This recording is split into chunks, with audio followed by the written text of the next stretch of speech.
The fight for Mecca. Muhammad lived in Medina for 2 years. The Muslims who had come to Medina from Mecca obeyed Muhammad's teachings and did whatever he commanded. And soon, so did the people who had always lived in Medina. They came to him with their difficulties and their questions. Muhammad, one man might say, I promised to pay my neighbor 2 pieces of gold for his camel.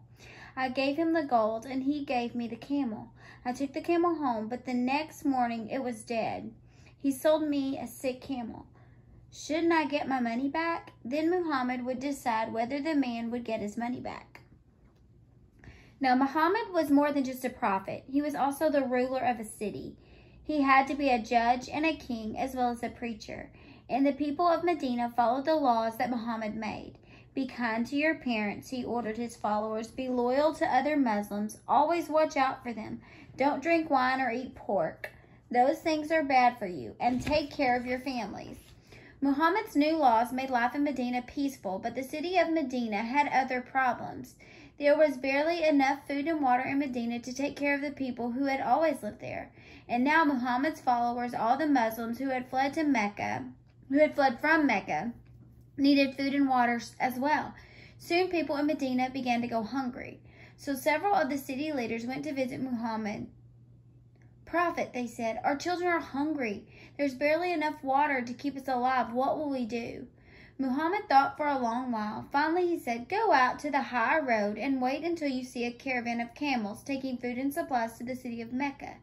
Then raid the caravans and take the food and water, bring it back here to Medina, and share it with those who are hungry. So Muhammad's followers went out to the road and hid until caravans went by. Then they stole food and water from the merchants headed for Mecca, just as Muhammad had commanded. For weeks, the Muslims raided the caravans headed for Mecca. Soon the leaders of Mecca grew angry. What will happen to us here in Mecca, they complained. The caravans are empty when they arrive at our walls. If we don't stop Muhammad and his followers, we'll begin to go hungry ourselves.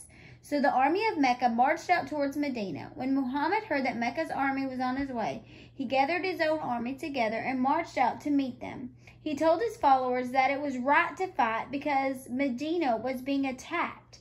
His words are found in the Quran. It says, fight in the cause of Allah, those who fight you. The 2 armies met at a place called the Wells of Badr, where caravans from Mecca used to stop for water on the journey. They fought until the Meccans admitted defeat. The army of Mecca retreated, and Muhammad declared victory. The fight became known as the Battle of Badr. But the quarrel between Mecca and Medina didn't end. The 2 cities fought with each other for several more years. Meanwhile, Muhammad and his men convinced more and more Arabian tribes to become Muslims. Now Muhammad had many allies willing to fight with him, and Muhammad declared Mecca to be a holy place. From now on, he told his followers, you must always pray facing towards the city of Mecca. This will show that you turn only to Allah himself when you pray.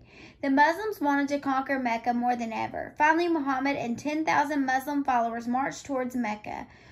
When the weary, battle-scarred Meccans saw Muhammad's huge force, they surrendered.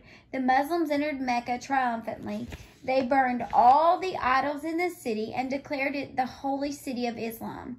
Only Muslims will be allowed to enter Mecca from this day on, Muhammad declared.